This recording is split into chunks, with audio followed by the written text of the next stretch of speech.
2023లోనే 22లోనే జగన్మోహన్ రెడ్డి గారు పోస్టింగ్లు ఇవ్వాల్సి వచ్చింది వాళ్ళందరికీ. అంటే 97లో కోర్టుకు వెళ్ళిన వాళ్ళకి 2007, 2017, 2025 ఏళ్ళకి వాళ్ళకి కోర్టు జడ్జిమెంట్ చెప్పింది. చెప్తే ఆ ఉద్యోగాలు జాయిన్ అవ్వమని చెప్పిన వాళ్ళకి కూడా రిటైర్ అయిపోయారు ఆ టయానికి. ఇప్పుడు కనుక కోర్టుకి వెళ్తే 25 ఏళ్ళకో 30 ఏళ్ళకో చేరుతుంది. లోకేష్ పదవి ఉండేది 2 ఏళ్ళు.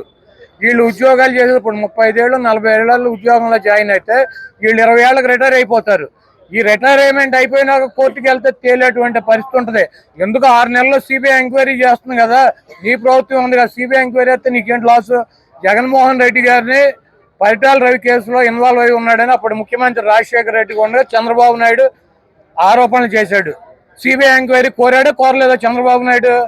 ఆ రోజు రాజశేఖర రెడ్డి గారు సిబిఐ ఎంక్వైరీ కొడుకు మీద వేసుకున్నాడే వేసుకోలేదా? నీకెందుకు భయం అని అడుగుతున్నా. నువ్వే కదా సిబిఐ ఎంక్వైరీ కోరి, నువ్వు కూడా కోర్టుకు వెళ్ళిపోయి ఆ రోజు నువ్వు సిబిఐ ఎంక్వైరీ జగన్మోహన్ రెడ్డి గారి మీద ఏమని రాజశేఖర రెడ్డి గారిని ముఖ్యమంత్రిని ఎందుకు కోరావు? ఆ రోజు నీకు ఒక నీతి, ఈ రోజు మాకు ఒక నీతి. ఆ రోజు రాజశేఖర రెడ్డి గారి మగాళ్ళగా కొడుకు మీద సిబిఐ ఎంక్వైరీ వేసాడు కదా, సిబిఐ ఎంక్వైరీ వేసుకున్నాడు కదా. ఇప్పుడు నీ కొడుకు కూడా మీద అక్కడ వేసుకో, నువ్వు సిబిఐ ఎంక్వైరీ వేసుకో నువ్వు. అంతేగాని ఇవన్నీ అదే ఏడుతున్నందుకు అంటే ఎక్కడదాకా అన్నట్టు కోర్టుకు వెళ్ళమను, లేదా కూర్చొని చర్చించుకుందాం. ఏంది చర్చించుకునేది? నువ్వు అక్రమాలు చేసి అవినీతి చేసి నువ్వు మామూలుగా నీ మీడియా నువ్వు బొకాయిచ్చేస్తారు. జగన్మోహన్ రెడ్డి గారు నేను వస్తే మీరు ఒప్పుకుంటారా? రాజీనామా చేస్తారా? మీరు చెప్తారా? సమాధానం చెప్పే పరిస్థితి ఉందా? ఇవన్నీ ఎందుకు? నువ్వు నేను ఈ ప్రజాస్వామ్యంలో ఇప్పుడు నా మీద కేసులు పెడతారు, నా మీద కేసు కట్టొద్దు, చంద్రబాబు మా ఇద్దరం కూర్చొని చర్చించుకుందాం అంటే కుదురుద్దా? కుదురుతుందా? లేదా నా మీద కేసు కట్టు, కోర్టుకు పో, నువ్వు ఇట్లా ర్యాలీ చేసాడని చెబితే వెళ్తారా?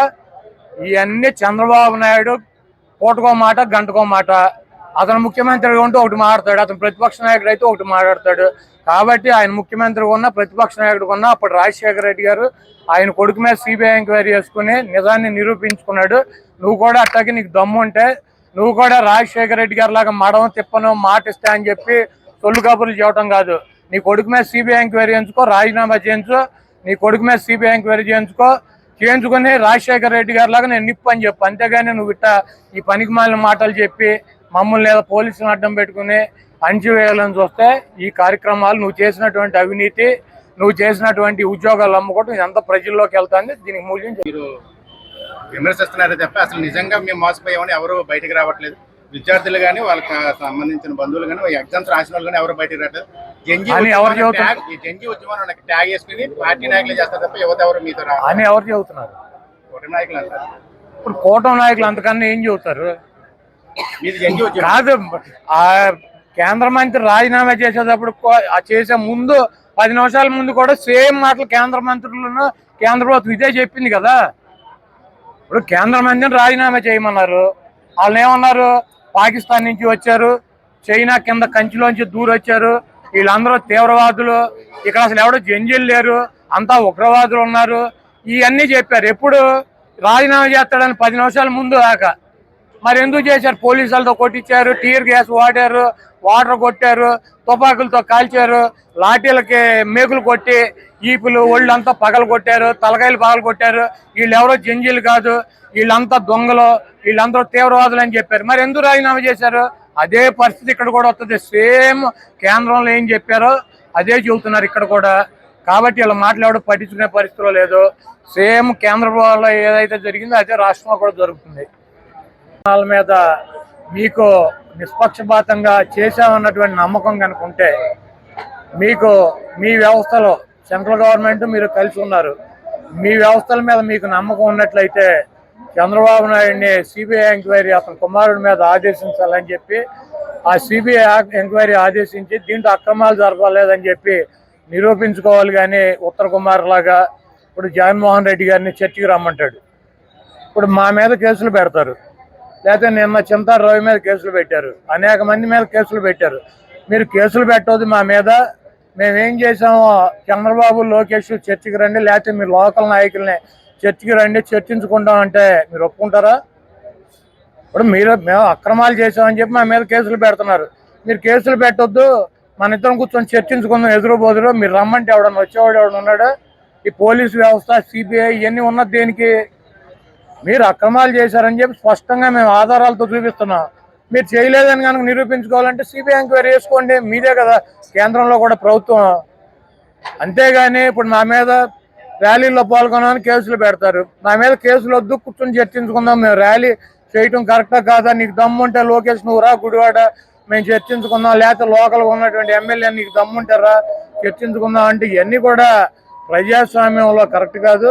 కాబట్టి మీరు కనుక నిజంగా అక్రమాలు చేయలేదని, ఉద్యోగాలు అమ్ముకోలేదని, మీరు అర్హులు కానటువంటి వాళ్ళకి ఉద్యోగాలు ఇవ్వలేదన్నటువంటి నమ్మకం కనుక మీకు అయితే ఉన్నట్లయితే మీరు తప్పకుండా సిబిఐ ఎంక్వైరీ ఎంచుకోండి, మీ నిర్దోషత్వాన్ని మీరు నిరూపించుకోండి. మాకు ఈ ఉద్యమాలు చేయాల్సినటువంటి అవసరం, ఈ నిరసన చేయాల్సిన అవసరం ఉండదు. మీరు అంతేగాని మీ మీద మీరు ఎంక్వైరీ చేసుకోకుండా మా మీద కేసులు పెడితే ఈ రాష్ట్ర ప్రభుత్వానికి వచ్చేది ఏమి ఉండదు.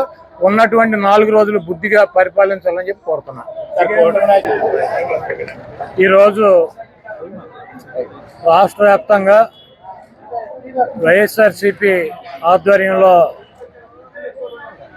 ఈ అక్రమంగా జరిగినటువంటి డిఎస్సి మీద సిబిఐ ఎంక్వైరీ చేయాలని చెప్పి, ఈ స్పోర్ట్స్ కోటాల్లో ఉన్నటువంటి అవకతవకల మీద ఎంక్వైరీ జరిపి నిజమైనటువంటి ఎవరైతే అర్హులో వాళ్ళకి ఆ ఉద్యోగాలు కేటాయించాలని, డబ్బులకి అమ్ముకున్నటువంటి తెలుగుదేశం పార్టీకి సంబంధించినటువంటి నాయకులకి ఇచ్చినటువంటి దొంగ సర్టిఫికేట్లు ఇచ్చినటువంటి అభ్యర్థుల్ని తొలగించాలని చెప్పి రాష్ట్ర వ్యాప్తంగా వైఎస్ఆర్ కాంగ్రెస్ పార్టీ దాదాపు 4 నెలల నుంచి అనేక నిరసన కార్యక్రమాలు చేస్తూ వస్తున్నాం. దాంట్లో భాగంగానే ఈరోజు ఈ డిఎస్సికి వ్యతిరేకంగా రాష్ట్ర వ్యాప్తంగా వైఎస్ఆర్ కాంగ్రెస్ పార్టీ అన్ని నియోజకవర్గాల్లో నిరసన కార్యక్రమం పెట్టారు. దీన్ని కొడుకును కాపాడుకోవాలన్నటువంటి ఉద్దేశంతో చంద్రబాబు నాయుడు ఈ రాష్ట్రంలో ఉన్నటువంటి పోలీస్ యంత్రాంగాన్ని ఉపయోగించి అర్ధరాత్రి మా నాయకుల్ని ఇళ్లకు వెళ్ళి నోటీసులు ఇచ్చి, మీరు కనుక ర్యాలీల్లో కానీ నిరసనల్లో కానీ పాల్గొన్నట్లయితే మీ మీద రకరకాల కేసులు కట్టి మిమ్మల్ని అరెస్ట్ చేస్తాం, మీరు ఎవరు కూడా వెళ్ళొద్దని చెప్పి పోలీస్ వ్యవస్థ మా నాయకులకి మా కార్యకర్తలకి ఫోన్లు చేసి బెదిరించినటువంటి పరిస్థితి రాష్ట్ర వ్యాప్తంగా ఉంది. ఇది ఒకటి గుర్తుపెట్టుకోవాలి, రాష్ట్ర ప్రభుత్వం పోలీసు వ్యవస్థతో ఆపేయగలము, పోలీసు వ్యవస్థతో ఏదైనా చేయగలము అనుకుంటే ఢిల్లీలో కేంద్ర మంత్రి విద్యార్థుల మీద దాడులు చేయించి ఆఖరికి రాజీనామా చేయాల్సినటువంటి పరిస్థితి ఏర్పడింది. మీరు ఎవరినైనా సరే ఎంత తొక్కి పెట్టాలనుకుంటే, ఏ రకంగా బంధించాలనుకున్నా కూడా అది మీకు సాధ్యం కాదు.